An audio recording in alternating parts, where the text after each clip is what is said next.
औज़ुबिल्लाहिमिनश्शैतानिर्रजीम बिस्मिल्लाहिर्रहमानिर्रहीम। नाज़रीन इकराम, मैं हूं एहसान अली आरिफ एडवोकेट और आप देख रहे हैं एहसान लॉ चैनल। अज़ीज़ान इकरामी, हमने कुछ दिन पहले जो वीडियो एक बनाई थी उसमें कहा था कि ऑर्डर 37 के दावा आप फाइल करके तो आप डूबी हुई रकम जो चेक डिसऑनर की वजह से डूब जाती है ले सकते हैं। और उसमें दो बातों का तज़किरा किया था कि ये समरी प्रोसीजर होता है और सेकेंडली ये फाइल होता है और ये अट्रैक्ट करता है निगोशिएबल इंस्ट्रूमेंट्स पर। निगोशिएबल इंस्ट्रूमेंट्स जो हैं उस पर हम अदरवाइज बात करेंगे किसी और व्लॉग में।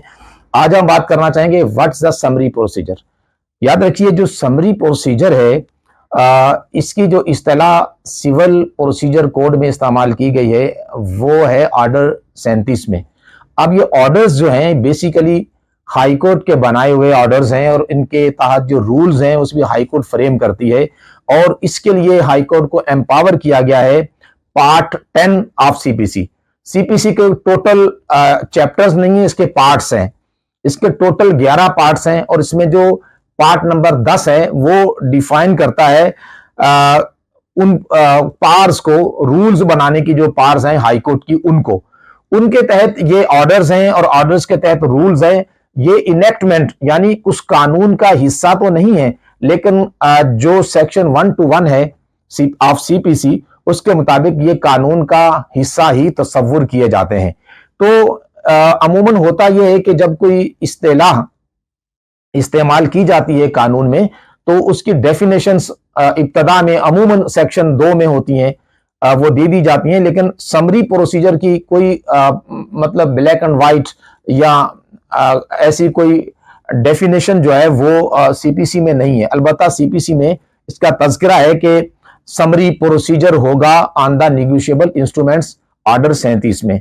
तो हमने अदरवाइज भी लॉज को देखा कि ये समरी प्रोसीजर किसी और कानून में मिले तो हमें ये सीआरपीसी का जो चैप्टर 22 है उसमें इसके हवाले से तज़किरा मिला समरी ट्रायल्स का, और 260 सीआरपीसी से लेकर 265 सीआरपीसी तक ये समरी ट्रायल बयान किया गया है उन ऑफेंसेस का जिनकी ज्यादा से ज्यादा सजा 6 माह हो सकती है और स्पेशल मजिस्ट्रेट्स को इसके लिए एम्पावर किया गया है सूबाई गवर्नमेंट की तरफ से, और वो ज्यादा से ज्यादा 3 महीने की सजा दे सकते हैं। ये एक अदरवाइज चैप्टर है, किन किन मतलब जराइम में वो ये दे सकते हैं या नहीं दे सकते, हम उसको अदरवाइज डिफाइन करेंगे। अब हम सिर्फ डिफाइन करना चाहते हैं कि समरी प्रोसीजर क्या है।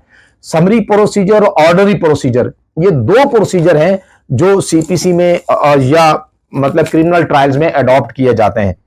और समरी ट्रायल का मतलब यह है कि एक स्पेशल प्रोविजन है, ऑर्डरी वे में नहीं लिया जाएगा, इसे स्पेशल केयर की जाएगी इसकी, और जरा इसका डिस्पोजल अर्लियर होगा, एक्सपीडाइट किया जाएगा ट्रायल को। और इसकी जो अमूमी तौर पर कानून की किताबों में तारीफ लिखी हुई है वो ये है कि आ सिविल और criminal proceeding conducted without formalities such as pleadings for the speedy disposition of the matter। किसी भी मामले की जल्दी उसको डिस्पोज ऑफ करने के लिए एक फॉर्मेलिटीज से हटकर एक स्पेशल जो प्रोसीजर होता है उसे समरी प्रोसीजर कहते हैं। इसी तरह किसी एक की तारीफ मुख्तलिफ कुतब में थोड़ी थोड़ी मतलब यह है कि फर्क के साथ डिफरेंट है। एक कानून की बुक में यह है कि a summary procedure is defined as procedure applied to the settlement of a civil case that meets all the conditions prescribed by the code of civil procedure in a simple sequence than the procedure for the settlement of ordinary cases. मतलब ये एक special proceeding है जो ordinary cases से हटकर formalities से अलावा एक शॉर्ट सीक्वेंस में कोर्ट्स एडॉप्ट करती हैं और जल्दी केस का फैसला कर देती हैं।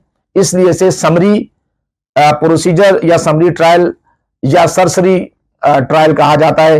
ये मेरा ख्याल है कि काफी वजाहत इसकी हो गई है। हम उम्मीद करते हैं कि हमारी गुफ्तगू आपके लिए नाफी होगी और इसको समझकर जब आप ऑर्डर 37 की जो प्रोसीडिंग है उसको आप देखेंगे समझेंगे तो काफी हद तक इसकी तफहीम हो जाएगी और कानून को समझने में और अपने केसेस को बेहतर अंदाज में प्लीड करने में आपको मदद मिलेगी। हंसते मुस्कुराते रहिए। आखिरी गुजारिश जो हम अमूमन तो नहीं करते लेकिन फॉर्मेलिटी के तौर पर आपसे अर्ज करते हैं कि चैनल को सब्सक्राइब कीजिएगा और बेल आइकन को प्रेस कीजिएगा। अल्लाह आपका हामी नासिर हो। अल्लाह हाफिज।